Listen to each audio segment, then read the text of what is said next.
Now really the Lord is. अभी दौड़ भाग करके आत्मिक लोगों के पास जाने से नहीं बनेगा, क्योंकि ये तो आपका खुद ही का नहीं है, तो उधारी पर नहीं चलेगा। ये कोई आत्मिक जीवन आपको उधारी पर नहीं दे सकता। नो, वो तो आपको आत्मा की बलबुद्धि चाहिए, तो वो तो प्रभु के पास जाना पड़ेगा। That is the point. तो सबसे बड़ा खतरा ये है मेरे और आपके लिए और प्रभु के लोगों के लिए, सब ये लोग दे विल बी लेफ्ट। आपको मालूम इसके बारे में गाने भी बन चुके लेफ्ट। अब मैं आपको बता रहा था कि कैसे करके, क्या ये किसी को लग रहा है कि हाँ, मैं आपको बताऊँ जगह जगह प्रभु के लोग हैं जिनको लग रहा है the Lord is coming really. अभी आप हैब्रूज में आए, इब्रानियों की पत्री 10वां अध्याय, हैब्रूज चैप्टर 10 वर्स 24 एंड 25, दो आते। हैब्रूज चैप्टर 10 वर्स 24 एंड 25। और नोट करिए कि कैसे किसी लोगों को मालूम पड़ रहा है द डे इज कमिंग, अभी दिन आ रहा है। इब्रानियों की पत्री 10वां अध्याय और 24 और 25, 24, 25। और प्रेम और भले कामों में उस्काने के लिए एक दूसरे की चिंता किया करें और एक दूसरे के साथ इकट्ठा होना ना छोड़ें, जैसे कि कितनों की रीति है, पर एक दूसरे को समझाते रहें। और नोट करिए, और ज्यों ज्यों उस दिन को नजदीक आते देखो, दिख रहा है क्या? कितनों को लग रहा है? और ज्यों ज्यों उस दिन को निकट आते देखो, त्यों त्यों और भी अधिक ये किया करो। अभी आपने नोट किया, इसका मतलब प्रभु जब वचन बोल रहा है, इसका मतलब लास्ट टाइम में जब प्रभु यीशु के आगमन का समय होगा, तो विश्वासियों को, कुछ विश्वासियों को, सबको तो नहीं, पर वो लोग जो उसकी बात जोड़ रहे हैं, उसके आने को प्री जानते हैं, ऐसे लोगों को पता लगता है। अगर एक और आयत आप देखें तो बोलता प्रभु का दिन तो चोर की राय आ रहा है, पर ये भाइयों तुम्हारे ऊपर नहीं आएगा चोर, तुम तो जागृत हो, तुम तो रोशनी में हो। अब ये आपको मिलेगा पहला थिस्सलुनीक 5वां, पहला थिस्सलुनीक का 5वां अध्याय। प्रभु का दिन आ रहा है, कैसा आ रहा है? चोर दिन आई। क्या मेरे ऊपर भी आएगा? नहीं, अरे मैं तो बाटी जो रहा था, मेरे को तो मालूम हो गया था कि प्रभु के आने का टाइम होगा, दिन नहीं मालूम था मेरे को। पहला थिस्सलुनीक 5वां अध्याय 1 से लेके और 5 तक पढ़ेंगे। फर्स्ट थिस्सलुनीकियों चैप्टर 5 फ्रॉम वर्स 1 to 5 मैं पढ़ता हूँ।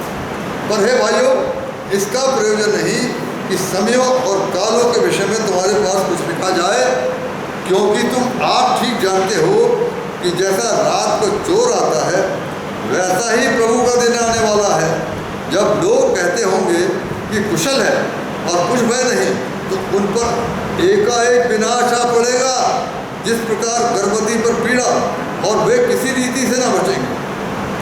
पर हे भाइयों, चौथी आयत नोट करें, पर हे भाइयों, तुम तो अधिकार में नहीं हो कि वो दिन तुम पर चोर की नहीं आ पड़े, क्योंकि तुम सब ज्योति की संतान और दिन की संतान हो। हम ना रात के हैं ना अंधकार।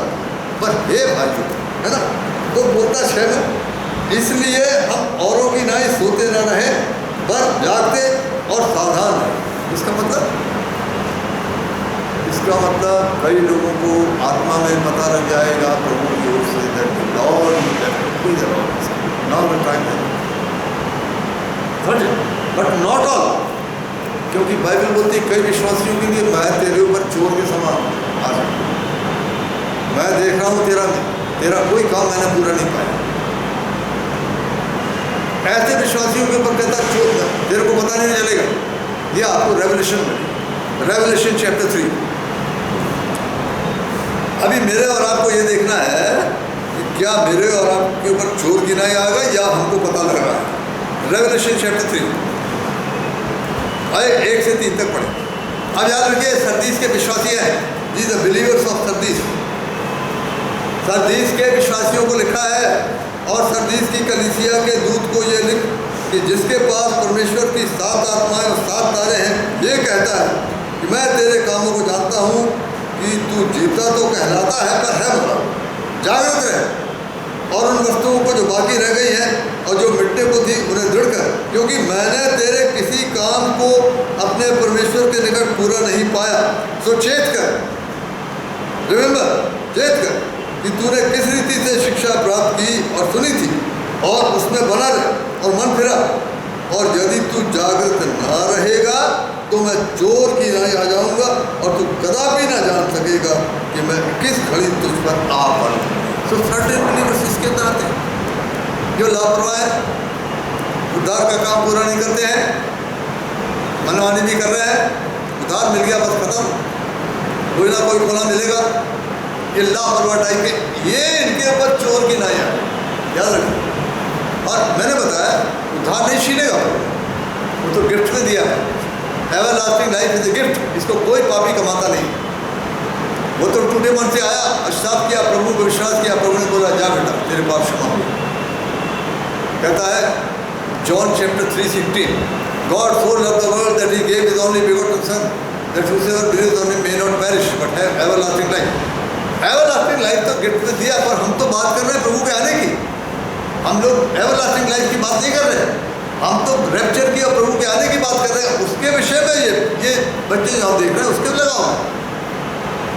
तो अगर हम लोग ऐसे ढीले ढाले सोए वाले विश्वासी हैं तो हम लोग कैसे तैयार हो? इसलिए मत्ती 25 का दर बोलता है कि दूल्हा आया और जो तैयार थी वो चलेगी और दरवाजा बंद। ये दरवाजा उद्धार का दरवाजा नहीं है, ये because they were not ready, इसलिए वो पीछे है। इसलिए मत्ती 25 के 10 में लिखा है दूल्हा आ गया और जो तैयार थी वो चली गई और द्वार बंद हो गया। प्यारे भाई बहनों, आज दुनिया की जो दशा है उसको देखते हुए और साइंस को देखते हुए हमको लग रहा है that the Lord Jesus is coming. मैंने आपको बताया, मैं नहीं बोल सकता ये साल भी जाएगा नहीं, इट इज सो नियर। जाते जाते उस दिन को नजदीक आते देखो, हम तो देख रहे हैं और भी कई लोग देख रहे हैं। मुझे लगता है कलीसियाओं में ऐसे लोग हैं पर थोड़े हैं, थोड़े विश्वास जो समझ रहे हैं बात। आपको भी समझना चाहिए, हमको समझना चाहिए। अभी आपको जागने का है, अपने कॉन्शियस को ठीक रखना है। अभी प्रभु ने जो कुछ दिया उसको थामे रहना, डेली वॉकिंग। अभी वो चला गया, बाइबल बोलती है वो मरा नहीं, उसको प्रभु उठा के ले गया, ही वाज नॉट फाउंड। इब्रानी 11:5 में आप पढ़ते हैं वो कौन सा हनुक था, और बोलते ही वॉक विद गॉड, दो बार आया ही वॉक विद गॉड। तो डेली वॉकिंग विद गॉड। अभी दिन भर हमको उसकी उपस्थिति मालूम पड़ती है, चाहे हम घर में हो, चाहे बाजार में हो, चाहे कहीं भी हो, do we feel his presence.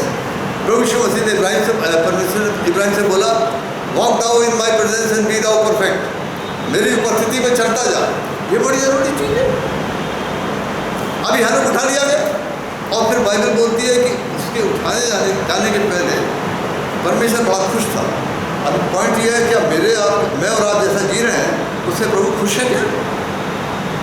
इसे प्लीजिंग लाइफ। इब्रानी 11:5 में अगर आप पढ़ेंगे हनुक उठा लिया, अच्छा उठा लिया गया तो क्या लिखा होगा?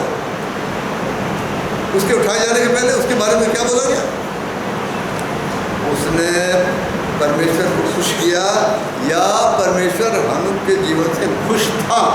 अभी हम पढ़ो, विश्वास ही से हैब्रूज चैप्टर 11 वर्स 5 पढ़ो। विश्वास ही से हनुक उठा लिया गया कि मृत्यु को ना देखे और उसका पता नहीं मिला, क्योंकि परमेश्वर ने उसे उठा लिया था। और उसके उठाए जाने से पहले उसकी ये गवाही दी गई थी कि उसने परमेश्वर को प्रसन्न किया है। आज मेरे और आपकी क्या कोशिश होना चाहिए? लॉर्ड आप मेरे जीवन से खुश हैं क्या? बताइए। किसी ने बोला मैं बर्सिंग सोने के पहले रात में पहले यही बोलता था, पूछता था लॉर्ड आप बताइए आज मैंने जो जीवन बिताया उससे आप खुश हैं या कहीं पर कोई गलती किया तो बताइए। तभी जाके तभी सोता था। अगर उसको परमेश्वर कुछ बता देता था कि नहीं वहाँ पर तुमने जरा कड़ाई से बोला या फिर तुम माफी वहाँ पे तब सो एकदम सो जाता, एकदम नहीं जाता। तो आज मेरी और आपकी क्या कोशिश होनी चाहिए? दूसरा कुरिन्थियों 5 का 2 Corinthians chapter 5 verse 9। आज मेरी और आपकी यही कोशिश होना चाहिए। क्या लिखा? दूसरा कुरिन्थियों 5 के 9 में क्या लिखा?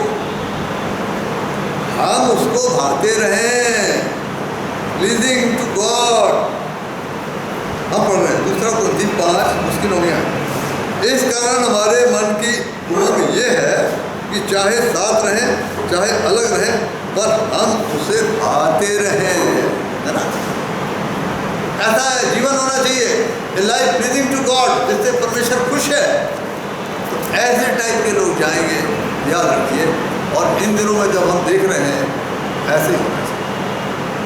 वो उठा लिया गया and he was not found.